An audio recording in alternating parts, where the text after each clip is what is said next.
নমস্কাৰ এই মুহূৰ্তত আজি সন্ধিয়া ৰাজ্যখনৰ লগতে ভাৰতবৰ্ষৰ বিভিন্ন প্ৰান্তৰ পৰা কেইবাটাও গুৰুত্বপূৰ্ণ খবৰ লৈ আহিছো আৰু এনেকুৱা খবৰসমূহ নিতৌ পাবৰ বাবে চেনেলটো সাবস্ক্ৰাইব কৰি এই ভিডিঅ'টিত একোটাকৈ লাইক কৰিবলৈ নাপাহৰিব। এই মুহূৰ্তত আজি সন্ধিয়াৰ প্ৰথমটো এটা বিগ ব্ৰেকিং নিউজ আহি পৰিছে ৰাজ্যবাসীৰ বাবে। কোভিডৰ তৃতীয় লহৰ আহিলে কিদৰে মোকাবিলা কৰিব ৰাজ্য চৰকাৰে আজি জনালে মন্ত্ৰী কেশৱ মহন্তই। এই মুহূৰ্তত খুবেই এটা গুৰুত্বপূৰ্ণ খবৰ আহি পৰিছে ৰাজ্যবাসীৰ বাবে। কোভিডৰ তৃতীয় লহৰ আহিলে কেনেদৰে মোকাবিলা কৰিব ৰাজ্যৰ স্বাস্থ্য বিভাগে আৰু এই তৃতীয় লহৰত বিশেষকৈ শিশুসকল আক্ৰান্ত হোৱাৰ আশংকা প্ৰকাশ কৰা হৈছে, যাৰ বাবে এতিয়াৰ পৰা কোভিডৰ এই তৃতীয় লহৰৰ সৈতে মোকাবিলা কৰিবলৈ বিভিন্ন ব্যৱস্থা গ্ৰহণ কৰিছে ৰাজ্যৰ স্বাস্থ্য বিভাগে। আৰু ইপিনে গুৰুত্বপূৰ্ণ কথাটো হ'ল যে তৃতীয় লহৰত অতিকৈ প্ৰয়োজনীয় হ'ব লগা শিশুসকলৰ বাবে ICU নিৰ্মাণৰ কাম আৰম্ভ কৰিছে স্বাস্থ্য বিভাগে। গোলাঘাটত আজি কোভিড পৰিস্থিতিৰ বুজ লৈ এই মন্তব্য কৰে স্বাস্থ্যমন্ত্ৰী কেশৱ মহন্তই। আৰু ইপিনে ইতিমধ্যে গোলাঘাটত 10খন বিচনাযুক্ত শিশু ICU নিৰ্মাণৰ কাম শীঘ্ৰে আৰম্ভ কৰিব বুলিও জনায় স্বাস্থ্যমন্ত্ৰী কেশৱ মহন্তই। আৰু আনহাতে ৰাজ্যৰ অন্যান্য চিকিৎসালয় চিকিৎসা মহাবিদ্যালয়তো এই অস্থায়ী ICU নিৰ্মাণ কৰাৰ সিদ্ধান্ত লৈছে ৰাজ্য চৰকাৰে। ইফালে মন্ত্ৰীগৰাকীয়ে গোলাঘাট কোভিড চিকিৎসালয়ত উপস্থিত হৈ পৰিস্থিতিৰ বুজ লোৱাৰ লগতে বৰ্তমান থকা 24খন বিচনাযুক্ত ICUটোৰ আন এটা 10খন বিচনাযুক্ত ICU নিৰ্মাণৰ কাম পৰিদৰ্শন কৰে আৰু ইয়াৰ পিছত জিলা উপায়ুক্ত কাৰ্যালয়ত জিলাখনৰ বিভিন্ন বিভাগৰ উচ্চ পদস্থ বিষয়াসকলৰ লগত এক আলোচনাত মিলিত হৈছে। আৰু এই মুহূৰ্তত এটা খুবেই ভাল খবৰ আহি পৰিছে দেশৰ লগতে ৰাজ্যবাসীৰ বাবে। দেশত 2 লাখৰ তললৈ নামিল দৈনিক কৰোনা আক্ৰান্তৰ সংখ্যা আৰু ইপিনে দৈনিক মৃত্যুৰ সংখ্যাও হ্ৰাস পাইছে। এই মুহূৰ্তত এটা খুবেই গুৰুত্বপূৰ্ণ খবৰ আহি পৰিছে। কৰোনা ভাইৰাছৰ দ্বিতীয়টো ড'জ চলি থকাৰ মাজতে দৈনিক সংক্ৰমণৰ পৰিসংখ্যাই কিছু সকাহ আনি দিয়া পৰিলক্ষিত হৈছে, যদিও এতিয়াও পৰিস্থিতিৰ জটিলতা আঁতৰা নাই। কেন্দ্ৰীয় স্বাস্থ্য মন্ত্ৰালয়ে দাঙি ধৰা পৰিসংখ্যাই দেশত কৰোনাৰ সংক্ৰমণ নিম্নমুখী হোৱাৰ তথ্যই সামান্য সকাহ কঢ়িয়াই আনিছে। আৰু ইপিনে বিগত 24 ঘণ্টাত দেশত কৰোনা আক্ৰান্তৰ সংখ্যা 2 লাখৰ তললৈ নামিছে। সেইদৰে দৈনিক কৰোনাত মৃত্যুৰ সংখ্যাও কিছু হ্ৰাস পাইছে। আৰু ইপিনে শুকুৰবাৰে কেন্দ্ৰীয় স্বাস্থ্য মন্ত্ৰালয়ে প্ৰকাশ কৰা তথ্য অনুসৰি যোৱা 24 ঘণ্টাত দেশত মুঠ কৰোনাত আক্ৰান্ত হৈছে 1,86,364 জন লোক। আৰু ইপিনে বৃহস্পতিবাৰৰ তুলনাত এই সংখ্যা যথেষ্ট কম। বৃহস্পতিবাৰে দেশত মুঠ কৰোনাত আক্ৰান্ত হৈছিল 2,11,298 জন লোক। আৰু সেইদৰে বৰ্তমান দেশত মুঠ কৰোনা আক্ৰান্ত ৰোগীৰ সংখ্যা 2,75,55,457 জনলৈ বৃদ্ধি পাইছে। আৰু ইপিনে যোৱা 24 ঘণ্টাত দেশত 3,660 জন কোভিড আক্ৰান্ত লোকৰ মৃত্যু ঘটিছে। আৰু ইপিনে মন্ত্ৰালয়ে প্ৰকাশ কৰা অনুসৰি দেশত মুঠ কৰোনা আক্ৰান্তৰ মৃত্যুৰ সংখ্যা হৈছে গৈ 3,18,895 জন। আৰু ইপিনে দেশত যোৱা 24 ঘণ্টাত কৰোনাৰ পৰা আৰোগ্য লাভ কৰিছে 2,59,459 জন ৰোগীয়ে। আৰু এইদৰে দেশত কৰোনাৰ পৰা আৰোগ্য লাভ কৰা মুঠ ৰোগীৰ সংখ্যা হৈছে 2,48,93,410 জন লোক। আৰু ইপিনে দেশত চিকিৎসাধীন হৈ থকা কৰোনা ৰোগীৰ সংখ্যা হৈছে 23,43,152 জন। আৰু ইপিনে বৰ্তমানলৈ দেশত 20,57,20,660 জন লোকক কৰোনাৰ ভেকচিন প্ৰদান কৰা হৈছে। আৰু এই মুহূৰ্তত এটা ভয়ংকৰ খবৰ আহি পৰিছে দেশৰ লগতে ৰাজ্যবাসীৰ বাবে। ব্লেক ফাংগাছ হোৱাইট ফাংগাছৰ পিছত এইবাৰ দেশত আকৌ ইয়েলো ফাংগাছৰ ট্ৰাক। আৰু ইতিমধ্যে এজন লোকৰ এই মহামাৰীত মৃত্যু হৈছে।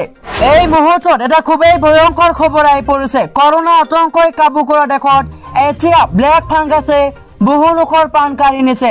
ব্লেক ফাংগাছৰ ট্ৰাক চলি থকাৰ মাজতে আকৌ হোৱাইট ফাংগাছেও আন এক সমস্যাৰ সৃষ্টি কৰিছে। আৰু এনে সময়তে ভূতৰ ওপৰত দানক পৰা দি এইবাৰ ইয়েলো ফাংগাছে চিকিৎসকসকলক চিন্তিত কৰি তোলা পৰিলক্ষিত হৈছে।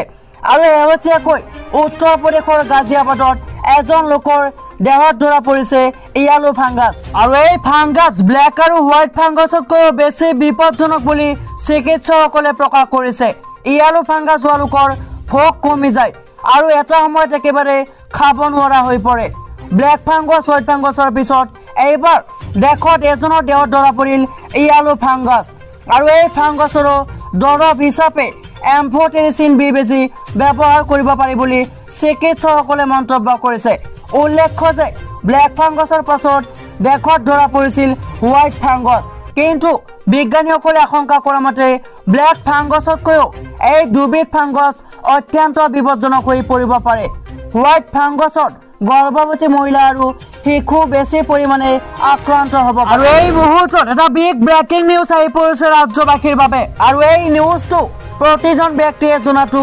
অত্যন্ত প্ৰয়োজন সঁচাই কৰোনাৰ ভেকচিন লোৱা সকলো মানুহে 2 বছৰৰ ভিতৰত মৃত্যু হ'ব নেকি প্ৰকৃত সত্য কি এই নিউজটোৰ জৰিয়তে সম্পূৰ্ণকৈ জনাই দিয়া হ'ব এই মুহূৰ্তত এটা খুবেই গুৰুত্বপূৰ্ণ খবৰ আহি পৰিছে সমগ্ৰ বিশ্বতে কৰোনা ভাইৰাছ মৃত্যু দ্ৰুতৰূপে পৰিগণিত হৈছে যোৱা প্ৰায় 1.5 বছৰ সমগ্ৰ বিশ্বৰ চিকিৎসা আৰু তেজস বিজ্ঞানীসকলে মানৱকুলক এই মহামাৰী ভাইৰাছবিধৰ পৰা ৰক্ষা কৰাৰ গৱেষণাত ব্ৰতী হৈ আছে আৰু ইপিনে কৰোনাৰ প্ৰথমটো ড'জ বিশ্বৰ প্ৰায়বোৰ দেশেই এই ভাইৰাছবিধক প্ৰতিৰোধ কৰিবলৈ লকডাউন বলবৎ কৰি আৰ্থিকভাৱেও জৰুৰা হৈ পৰিছে আৰু তেনে সময়তে কালি দেশত টুইটাৰৰ এটা পোষ্ট ইমেজ আকাৰত ছ'চিয়েল মিডিয়াৰ বিভিন্ন প্লেটফৰ্মত ভাইৰেল হৈ পৰে আৰু এই ইমেজটোত নোবেল বঁটা বিজয়ী বিশ্বৰ শীৰ্ষস্থানীয় ফৰাচী ভাইৰাছ বিশেষজ্ঞ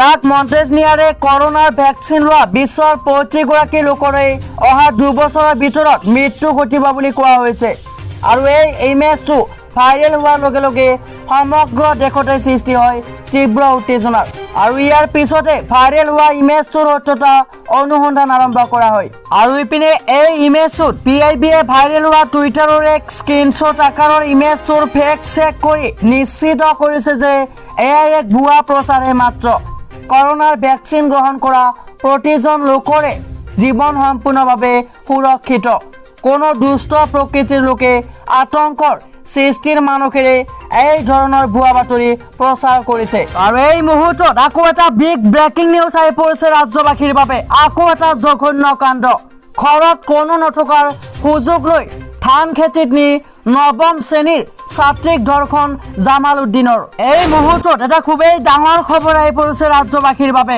ৰাজ্যত এটাৰ পিছত আন এটা জঘন্য কাণ্ড হৈ আছে আৰু ইপিনে জানিব পৰা মতে একে গাঁৱৰে লম্পট জামাল উদ্দিনে নিশা 1 বজাত ঘৰত কোনো নথকাৰ সুযোগ লৈ ভয় ভাবুকিৰে পথাৰত নি ধৰ্ষণ কাৰ্য সংঘটিত কৰে আৰু এই ঘটনাৰ পিছতে তীব্ৰ চাঞ্চল্যৰ সৃষ্টি হৈছে জুৰিয়াত আৰু ইপিনে জানিব পৰা মতে কিশোৰীজনীৰ মাক দেউতাকে ওচৰৰে ৰেলপথৰ কাষতে কাটি থোৱা বড়ো ধান পহৰা দি আছিল আৰু এই সুযোগতে লম্পট যুৱকজনে দৰ্জা শব্দ কৰাত কিশোৰীগৰাকীয়ে নিজৰ মাক বাপেক আহিছিল বুলি দৰ্জা খুলি দিয়ে আৰু তাৰ পিছতে লম্পট যুৱকজনে কিশোৰীজনীক চৌকা অস্ত্ৰ দেখুৱাই মুখত থপা মাৰি ধৰি ঘৰৰ পিছফালে ধান খেতিত নি ভয় ভাবুকিৰে উপৰ্যপৰি